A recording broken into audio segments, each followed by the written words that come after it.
Hello everyone. I thought I would do a kind of a long form, longer video on supplements, especially ones that I find beneficial, especially from the research and what I've found personally, because I think people need to do their own research, but they also need to experiment and try for themselves and see, does this help, does this work, and stuff like that. I think there's a lot of supplements. I don't think you need a ton of supplements. I don't think you necessarily need supplements for weight training and stuff. And some of these also have other kind of health benefits and stuff like that. In that I usually take these on a daily basis as well too. One thing I think is important is to get electrolytes. Electrolytes in the form of I've done videos on this, but adding a mix of like salt and potassium and magnesium, those being the most important ones. If you can, get like a mix of magnesium and get potassium citrate, but if you can only afford like magnesium chloride or something at the time, and just mix it up in a shaker bottle. I usually make 1 or 2 of those about a day. It depends on kind of your size and your goals and stuff like that. The other supplements that I've found beneficial is Glycerol monostearate. It's a food additive, but it also helps with muscular hydration and kind of like the pump, but also getting like the volume and increasing the size of the muscle, but also helping with recovery and stuff like that. That along with creatine I find is beneficial. I take it when I can on a daily basis, about 5 grams or so. On the day that I work out, when I do weightlifting at least, depends on what kind of workouts you're doing and stuff like that. I do high intensity weight training, so on the days that I do my workout, I take a little bit extra, a little bit more.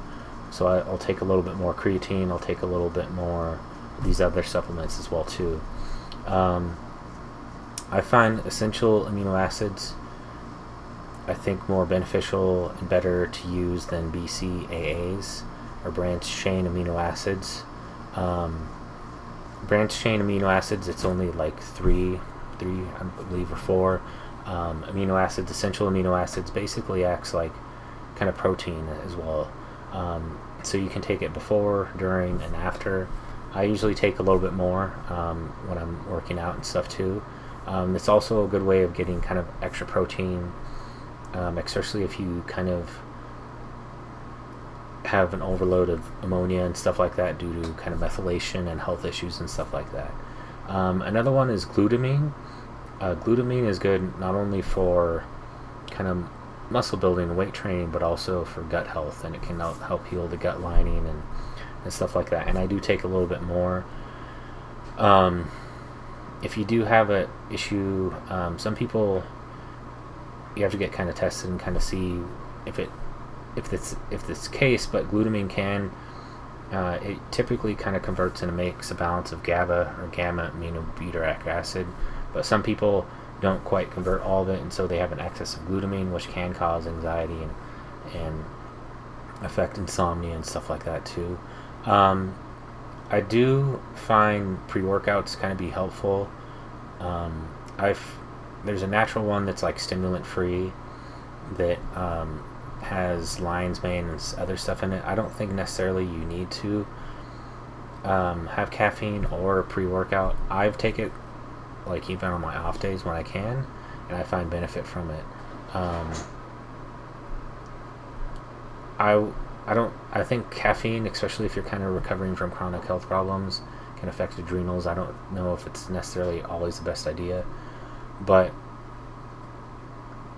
it's kind of up to you to see how you kind of react and stuff to it. It kind of worsens my anxiety and other stuff, so I typically use a pre-workout with typically caffeine. Sometimes I will have matcha, kind of sort of I consider it sort of as a pre-workout because it does have caffeine and theanine and antioxidants and stuff like that.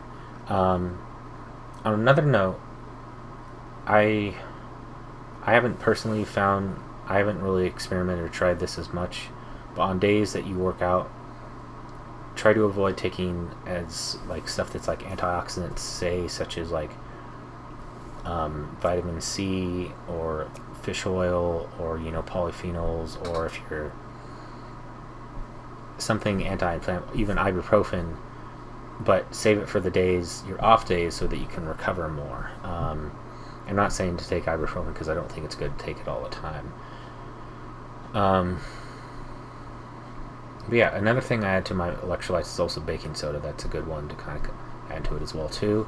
And lemon juice, kind of for alkalinity and kind of for overall health and stuff. But yeah, I hope this helps. I might do videos on kind of each one of them, break them down and stuff, but I think these are the kind of more beneficial ones.